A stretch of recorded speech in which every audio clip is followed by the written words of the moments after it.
పెద్దలు గౌరవనీయులు మనోహర్ గారు. పెద్దలు అయ్యన్న పాత్రుడి గారికి 16వ శాసనసభ సభాపతిగా ఈ సభ మిమ్మల్ని ఏకగ్రీవంగా ఎన్నుకున్నందుకు మనస్ఫూర్తిగా మీకు ధన్యవాదాలు. ఇది ఒక అద్భుతమైన అవకాశం సార్, సువర్ణ అవకాశంగా భావించాలి. ఎందుకంటే ప్రజలు కోరారు మార్పు కోసం.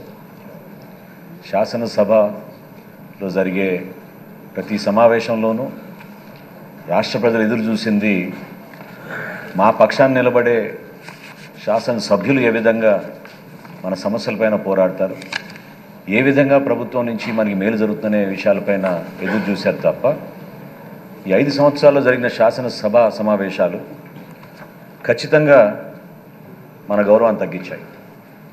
తెలుగు ప్రజలు అనేక ప్రాంతాల్లో నివసిస్తున్న వాళ్ళు కూడా ఎంతో బాధతోటి, ఆవేదనతోటి ఎందుకు మన విలువలు ఈ విధంగా తగ్గిపోయినాయి, ఎందుకు మన సభని మనం మర్యాదపూర్వకంగా సాంప్రదాయాలు నిలబెట్టుకుంటూ మన శాసనసభలో ఉన్న రూల్స్ని, ప్రొసీజర్స్ని ఫాలో కాకుండా ఇంత దారుణంగా ఎందుకు మీరు నిర్వర్తిస్తున్నారు అనేది ప్రతి ఒక్కరి ప్రశ్న.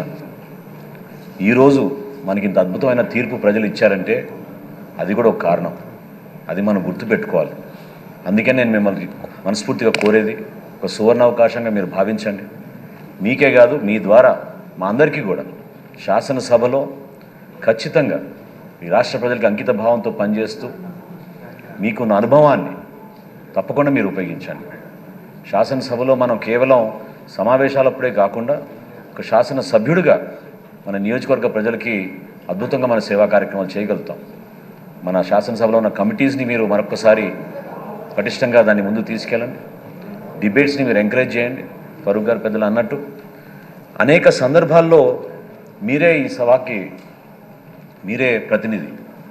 సో బయట జరుగుతున్న కార్యక్రమాల్లో కూడా మీరు దయచేసి ఈ సభ హుందాతనాన్ని, మర్యాదని పెంచే విధంగా ప్రభుత్వ శాఖల్లో ఉన్న ప్రతి అధికారి కూడా ఈ సభకి ఆ విధంగా గౌరవంగా రెస్పాన్సిబిలిటీ తీసుకునే విధంగా చేయాల్సిన బాధ్యత కూడా సభాపతి గారి స్థానానికి కలుగుతుంది.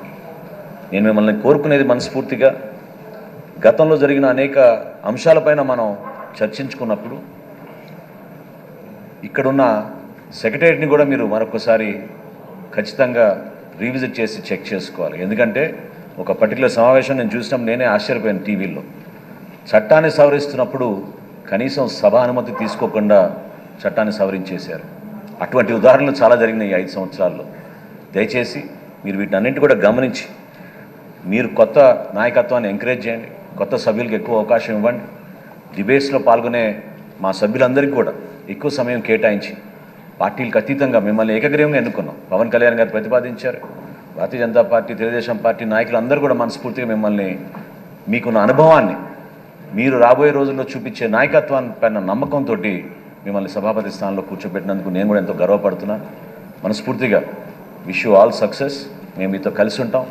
తెలుగు భాష వాడకం పైన కూడా దయచేసి మీరు దృష్టి సారించి తెలుగు భాషని ప్రతి సందర్భంలో కూడా మనం ఉపయోగించుకునే విధంగా శాసనసభలో చర్చల్లో కూడా ఆ విధంగా మీరు ఎంకరేజ్ చేసే విధంగా మీరు మనస్ఫూర్తిగా సహకరిస్తారని, రాబోయే రోజుల్లో మేము ఎప్పుడు కూడా మీకు అండగా నిలబడతాం. అన్ని విధాలుగా మన సభ గౌరవాన్ని పెంచే విధంగా మీకు సహకరిస్తామని మరొకసారి ఈ సందర్భంగా తెలుపుకుంటూ సెలవు తీసుకుంటాం.